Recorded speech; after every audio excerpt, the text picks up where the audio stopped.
Isa nawala. Nyo, pero ako.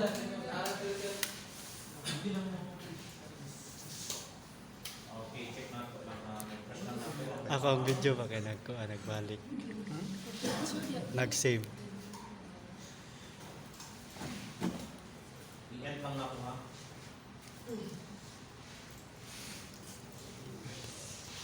Nagbalik siya. Back to all na. Yawas, nagbalik. Balik from the top, sir. Gawas mag... Sige, mag-ano lang ko dito. Mag-share na lang ko dito. Ha? Sige, mag-share sa screen na lang ko. Mag-share ko delay. Depende. Yun ta. Sa bag. Happy ka nila mga mandapon. So next is only, we have a two organizational unit. Mag-add na lang ng isa. Right click. Agay siya na. Yan. Susunod na tumuha ko na rin yung ibutang. And department. But yun yung picture. Basta mo din yung picture ba? Isa ba na siya? Pero ang ABR din ha? Big joke yan pala siya. Yun yung ABR right? ABR mas mabutuhan mo niya ba?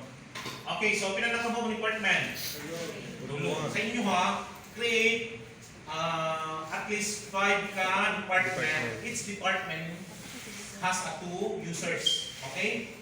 So for example, after here, after the department is create at a user. So from the IT department, the OU is empty pa iyahang user. So atong button is belong man sa IT department. So atong button is right click on the department, third click on the OU, then click new, and then user. Okay, sa user ninyo, example naman ko, Ken. Then initial niya is Casino. Casino 164. Dala sa Richards. Then ang user logon, that will be your ID. Lang ang natin pwede din ano. For example, ang ID user Ken is 2020. Example lang. Then click next. Then password, you need to level 3 na password, strong password daw po siya, naka-combination with the lowercase, uppercase, and special character. Ryan Okay. 140.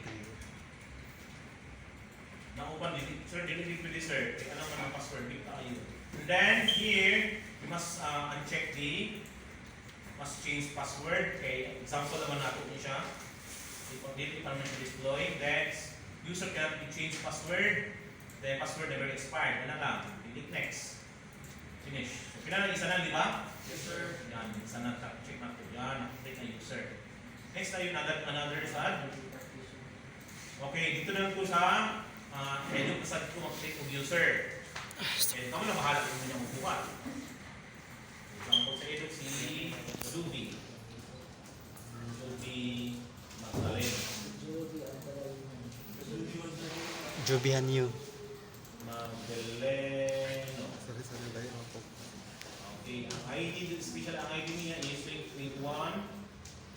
And password. Sugdi na ba? Sugdi na ba? Sugdi na ba? Sugdi na. Pagsugod na. Sa Japon. Wala, ito yung storage no. But, dapat ang password daw is delete pare-pareho sa the first password. Dapat palitan na siya. Lahat na po nga password ba? Yan. So, wala na isa ka sa eduk na department. HM Ayan. Kuha sa bag. si ano? Sa kumbatang na sa HM. Mantikahon. Uy. Iya. Uyo lagi ni. Yes, mali. Uyo. Kailangan is Maria. Maria Mantikahon. Maria. Ryan. Mantikahon. Uy. Amas. Okay. Yan ang example ng ito.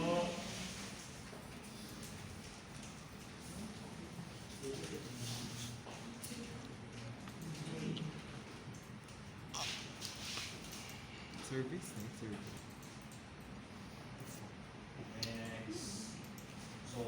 tulo na ka department.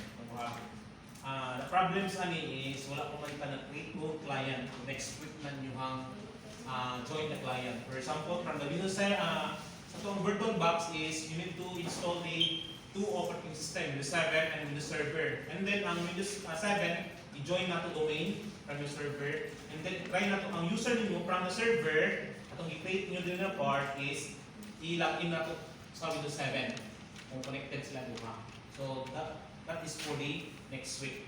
Okay, so dito na i-continue na yun para hindi na familiar kayo, di ba?